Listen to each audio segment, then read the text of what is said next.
Chapter 4. Signs of a Pentacle.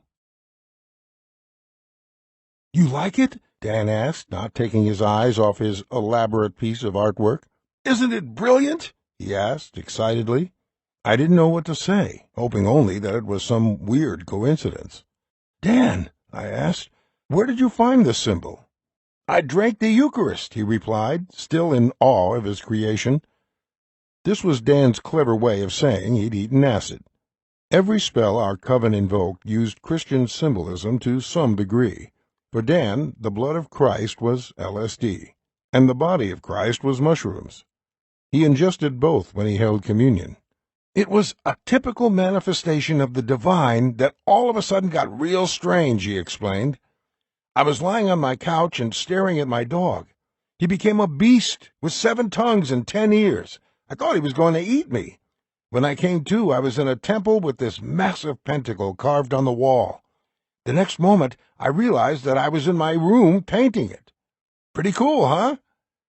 Trying not to exaggerate the importance of this symbol, but at the same time morbidly curious about the details of his last trip, I told Dan about Adam and about the pentacle I had seen.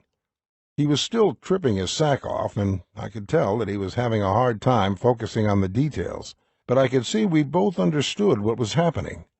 It was pretty bizarre.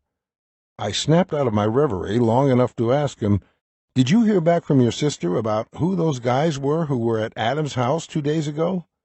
"Not really," he said. "Sarah said there were a couple of FBI agents asking about the case, but besides that, nothing." I interrupted him, not wanting to believe the conspiracy we had become a part of. "Wait, the FBI?" He nodded. "Dan, why the hell would the FBI get called in for a simple suicide?" "Man, we've got to go tell Stephen," I said, jumping the gun.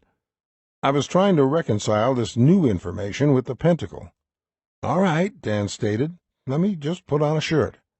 As he was getting changed, he yelled to me, "Man, you should try this blood. It's pretty amazing. I don't know where Adam got it, but it's pretty damn good." I could hear him whistle the chorus to "People Are Strange" by the Doors. At first, the words just bounced right off me, but then they penetrated my mind.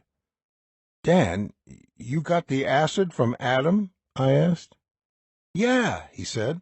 "I got it from him the same night before we left Woodstock. The visuals are intense." "What's the matter?" he asked, noticing my dumbfounded look. I composed myself. "Don't you see? Isn't it interesting that I was in the graveyard last night and saw the same tentacle you saw tripping on this mysterious acid? The acid that Adam had, yet no one knows where it came from." "Yeah, it's strange," Dan said. "But what does that mean?" I tried not to let my discouragement show. "I don't know," I said. "Maybe it doesn't mean anything. It's just that last night felt so real. I kept telling myself it was a dream, but now I think Adam might have been trying to tell us something. Grab all of the acid you have and let's go talk to Stephen." Aside from sharing the same church as children, we all shared something else: disinterested parents. Our parents did love us, well, except Destiny's, but they were just never there. When we pulled into Stephen's house, there was another car in the driveway parked next to his caddy. It was Mel Sweeney's Volkswagen Rabbit. Mel was a smoking hot freshman who was really into the whole church scene. She participated in all the youth activities and even led a small group in our old high school. My mother told me that her parents gave her the option to go to either a Christian school or a public school. She chose public school so she could witness to her faithless peers. As I slammed the car door behind me, Mel burst out of Stephen's front door sobbing. She was wearing only underwear and a T-shirt and carrying a small leather pocketbook. She ran past me, jumped into her Rabbit, and peeled out of the driveway. "Good thing we didn't come any earlier," Dan joked. "How does he do it?" I asked Dan with a little grin on my face. We walked up to the large wooden door. It was slammed so hard that it didn't shut all the way. I knocked as hard as I could without opening the door any more than it was.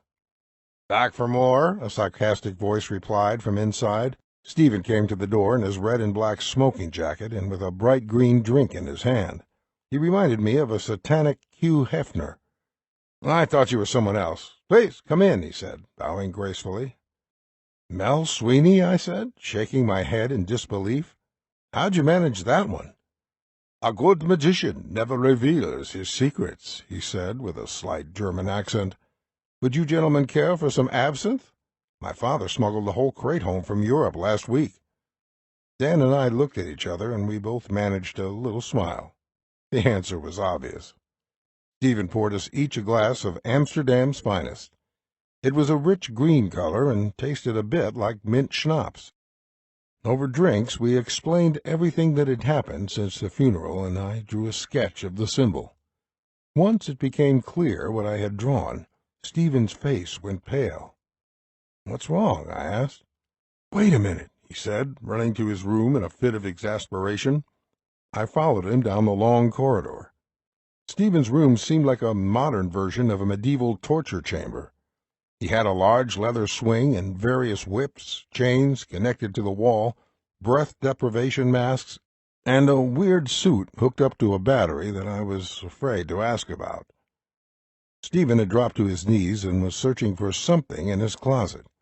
I poked my head around the closet door. He had a large and organized stack of DVDs in the back of his closet, marked with different girls' first names and last initials. I recognized some of the names and realized that I was looking at a moderately sized collection of homemade porn. Clearly, Stephen was a modern-day Casanova who was into S&M. "I'm an idiot," Stephen said, getting up and closing the closet door. He walked over to the tripod with a video camera attached. The camera was pointed at his bed. He pushed the eject button and retrieved a DVD from the camera.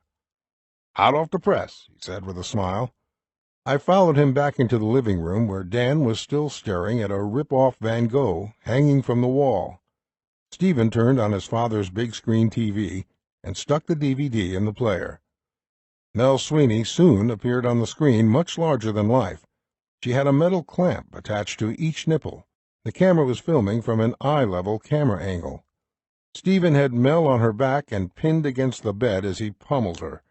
She wore a breath deprivation collar that I could tell was slowly cutting off her air supply, causing her face to turn red. I could also clearly tell from the blood that Mel had been a virgin before she met Stephen. He skipped ahead to the end, to footage of himself in the doggy-style position, holding a leash in his hand. I watched as he quickly pulled out of her and shot his seed on her back. Stephen had paused and pointed at the spot where his sperm had landed. "What does that look like?" he said, puzzled. "Fun," I said, trying to make light of the situation. "Oh, my God," Dan whispered. I looked at the screen more closely. "Is that— Nah, it can't be." But it was. His sperm had formed a pentacle, similar to what I had seen in my dream, the same pentacle Dan had painted on his wall while in a different type of trance. "I thought it was weird last night, but it's pretty clear to me now that Adam is trying to reach us," Stephen said. At this, all that came to mind was one question. "Is that why Mel left all upset?" I asked. "No," he said, laughing to himself. He looked at the quiche on the table, from which a small piece was missing. "You sick S.O.B.," I said, laughing. Stephen was known as a player among some of the young ladies in our town. It was rumored that he enjoyed cooking girls' breakfast the morning after a particularly intense encounter, and would put his bloody scabs into the dish he prepared. This was his creative interpretation of Aleister Crowley's infamous Cakes of Light, that originally included a mixture of menstrual blood and semen. This was a little disturbing, but I figured we all had our ways of handling life. Dan and I used drugs to get outside of ourselves. Destiny liked to be dominated, and Stephen's thing was control. That's why we all got along so good. None of us judged each other. "What does all this mean?" I sputtered. "Do you guys have any ideas? Stephen, you don't know who Adam got the acid from?" He shook his head. "Dan, let me take a look at it," I said, reaching out for the remaining LSD. "What?" he asked, his face dripping with sweat. "Give me the acid," I said, bluntly. He reached in his pocket and handed me a small piece of tinfoil. He popped it out of the DVD player and handed it to me. Feel free to make a copy for yourself. Just make sure I get it back. I'm going to mail it to Pastor Smythe, I think," he said, smiling wickedly. I had to go somewhere and think. I started for the front door. "I might stop by the graveyard," I said. "We need to know if this sign is just a coincidence or if it's an explanation for Adam's death. Or maybe this is just some strange group hypnosis. I mean, hypnosis could be possible." "It's possible," Dan said, "but not probable." "Look after him," I said to Stephen, referring to Dan. "You know I will," he said, pulling a small vial of Coke from his shirt pocket and pouring some on the coffee table. "I'll drive him home myself." I headed out the front door and got into my car. Chapter 5. Which Bonnie? I kept thinking about how Dan's hallucinogenic potion, my vision the night before, and the cum spot were all identical to the Pentacle. I examined the piece of acid, which was the only real tangible clue at the moment. It seemed to be a piece of a bigger picture, like some sort of trippy puzzle piece, but the larger image remained a mystery to me. I watched the DVD. There wasn't too much on it, aside from innocent little Mel getting her brains banged out by my good friend. I watched it twice, but the Pentacle did not appear as obvious as it had at Stephen's house. Also, there were the men in suits at Adam's house the day after his death, who we figured were from the FBI, there to cover up the inclination or motive behind Adam's suicide. Were these all coincidences? Was any of this even real? I calmed myself, repeating that this was reality. The things I was seeing had to be real. Regardless, all the clues pointed down to the same conclusion. I had to return to the cemetery. Later that night, I sneaked into the West Lawn Cemetery, arriving just before the timed metal gate clanged shut for the night. Walking down the same row Adam was buried, I noticed something. The statue of the young woman near Adam's grave seemed to stand out from all the other nearby statues and golems.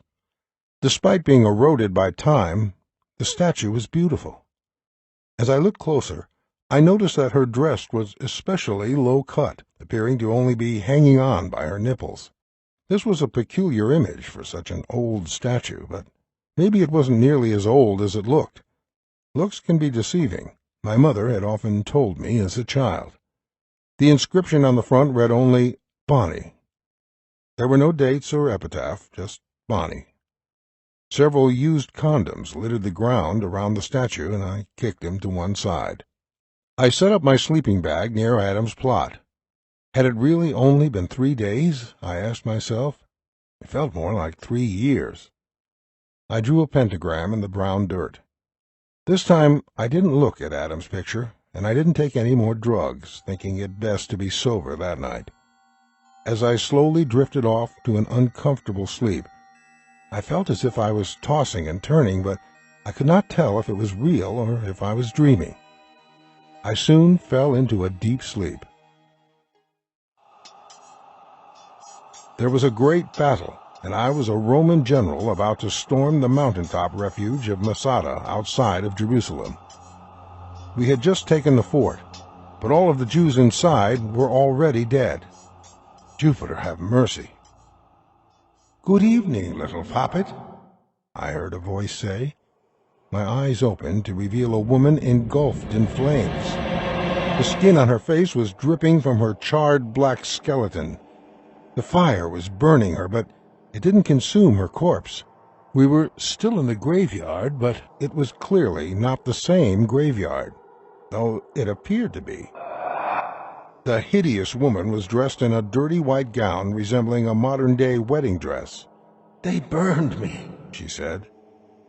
"Who burned you?" I asked sincerely, trying to avoid the obvious fact that she should not, or rather could not, talk with her face consumed in flames. Her grotesque appearance was disturbing, but what I remember most about her was the smell.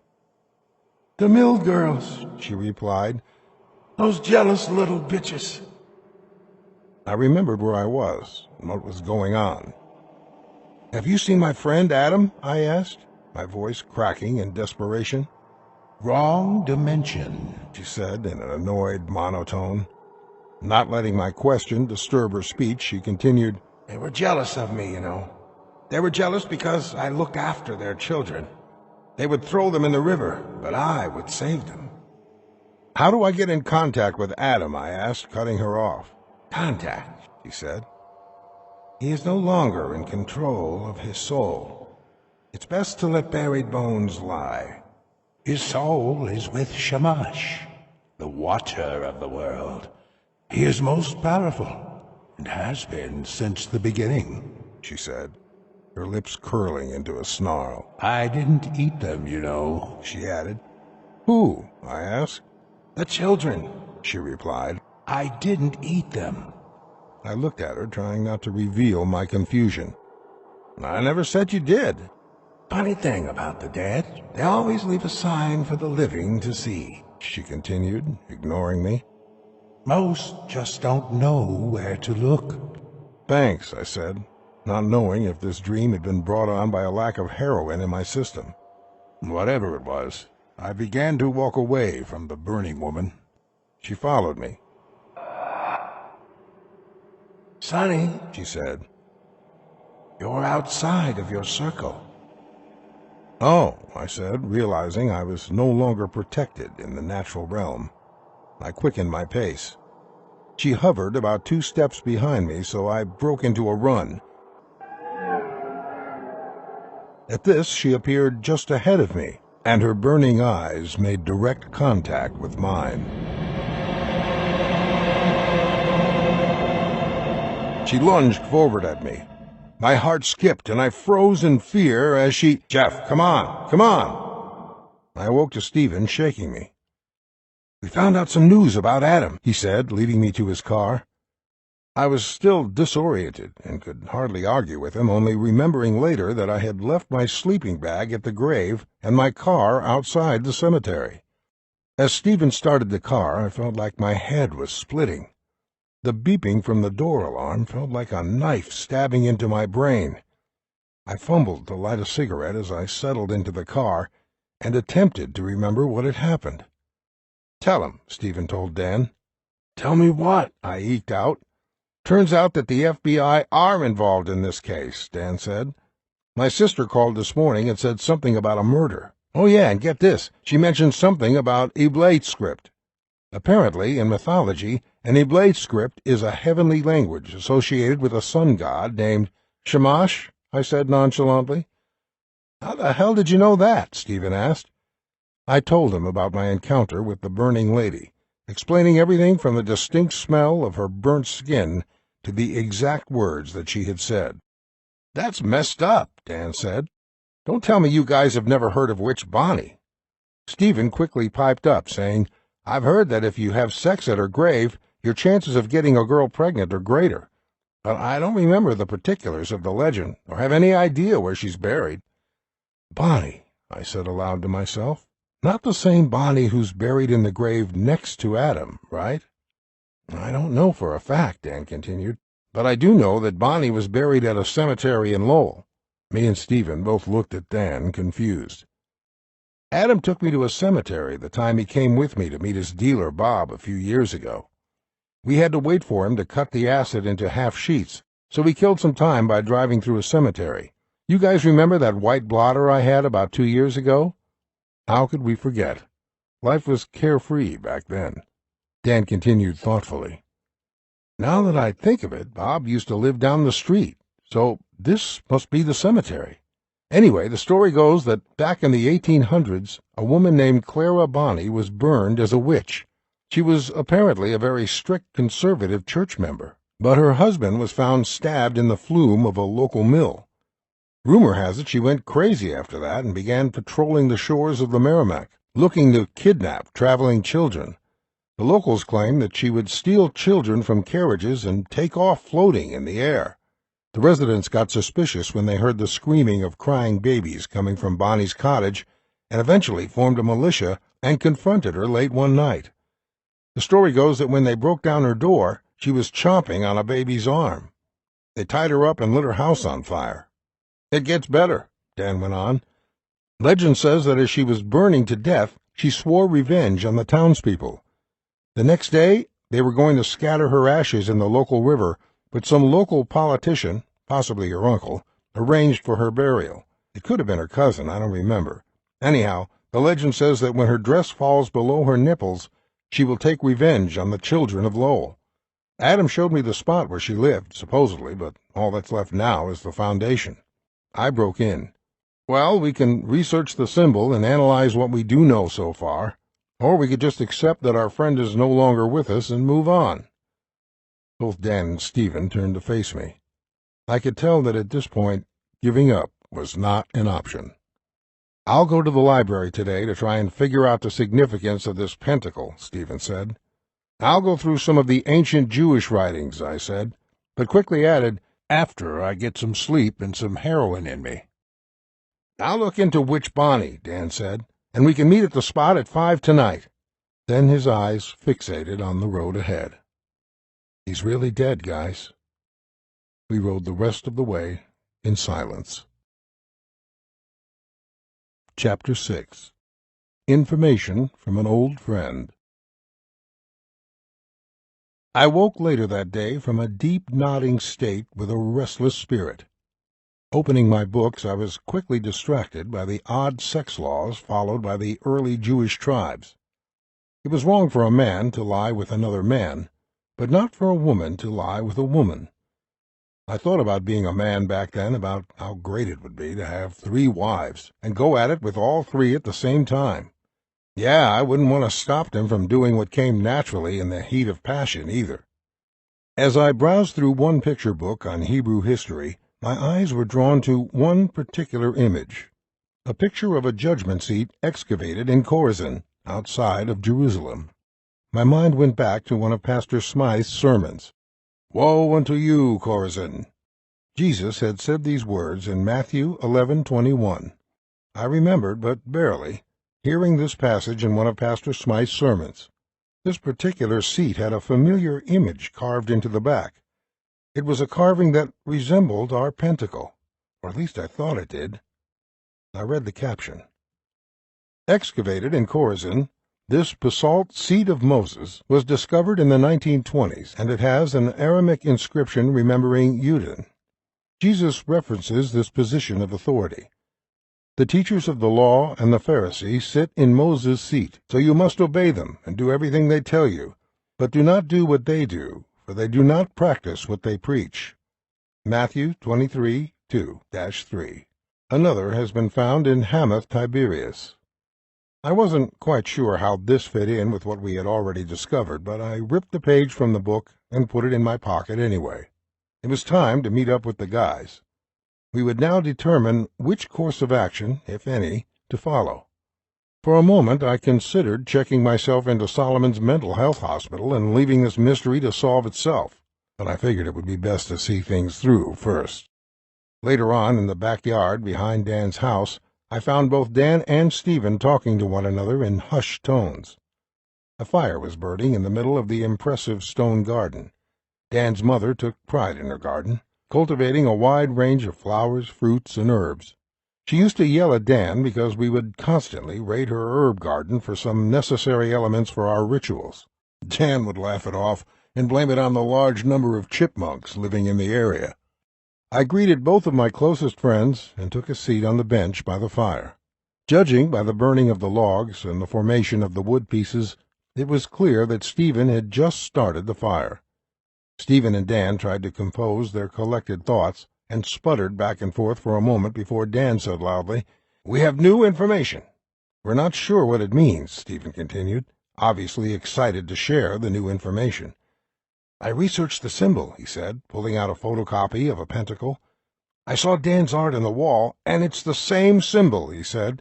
"It is the same symbol I spurted onto Melanie." He paused, looking at me to continue. "It's the same symbol Adam drew before he shot himself," I confirmed. "It is the symbol for Shamash, the god of the sun and storm," Dan jumped in. "It's known as the Shamash Standard." Shamash! There was that name again. I thought it over quickly in my head. I noticed that Stephen was reading my face, and he smiled. He had made the same connection. Hebrew and Eblate are similar languages, both originating in an ancient Near East, Stephen said, looking for my reaction. I sort of sat there, mulling it over, not knowing what this all meant, but knowing there must be a connection. "There's more," Stephen continued. "Look at this." He inverted the sign, and it formed an arch cross. "This pentacle has been hidden for generations." I shared my own discoveries, explaining the random picture I had found carved on the back of a seat found in ancient Khorasan. "So you're telling me this symbol was found on a Sumerian temple, on a judgment seat in Khorasan, and it's the same pentacle from my wall, Stephen's sperm, and Adam's grave," Dan said, collecting what we'd learned so far. "Like every other clue," I said. "They could be related, but also could be a coincidence." "I'm fed up with coincidences," Dan said. "Something must be done." His words rang loud and true. We needed to make sense of the new findings, and I knew just who could help us. "Are you guys cool?" I asked. "Yeah, we're cool," Stephen said, pouring some white powder onto his wrist and snorting it deeply. I could see from the size of Dan's pupil that he was all right. "Well, guys, I have to figure this out," I said. "And the only person I know who is familiar with ancient studies is—" I could see Stephen shaking his head. "Yes, Pastor Smythe." "Well, have fun," Stephen said, quickly turning his back and walking off. "It couldn't hurt to ask," Dan said, "but don't let him in too far. I'd go with you, but I forgot how to move my feet. I'll stop by tomorrow after I talk to him." And with that I left my friend sitting by the fire. All personal feelings aside, Pastor Smythe was an expert. He got his master's degree in ancient Near Eastern studies from Brandeis, so I figured that he might have a clue. I stopped my car in front of the familiar church where I had spent a good portion of my childhood. I'd had so many dreams and aspirations during my time attending this church. That was back before my parents had split up. I knew my parents fought a lot, but I just thought it was normal. I never knew the reason they were getting divorced until one day my dad showed up at the house to grab some stuff with his boyfriend waiting in the car. After the divorce, my mother changed drastically. She started drinking heavily and smoking pot. She quickly and unhealthily lost a lot of weight and began dating different guys with motorcycles. I wasn't mad at my dad for being gay. It was more that I didn't really care. I got madder at the way my mom began to badmouth him to me. Any time I did something to piss her off, she would say, "You're turning into a queer like your father." Or when I went over my dad's house to visit, she would say, "Oh, you're going over to your faggot's house. Oops, I mean father." Over the past few years, my mom has settled down with a steady boyfriend, and my dad has moved to Florida, but the divorce has fucked me up and ruined my family. When I thought of my parents, I couldn't help but feel bitter. As I look back, I realize that perhaps our entire coven had turned to witchcraft to rebel against the religion of our parents. We rebelled against a religion that preached love for each other, while its adherents treated the people closest to them like shit. I parked near the church and walked up to the parsonage, a large Victorian house across the street. I knocked on the door and heard a young voice yell to come in. Inside, I quickly ran into Kristen, the little girl I used to play with and whisper jokes to in Sunday school. She was Pastor Smythe's oldest daughter.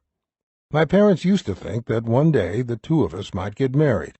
She was all grown up now, and she was hot in an innocent sort of way.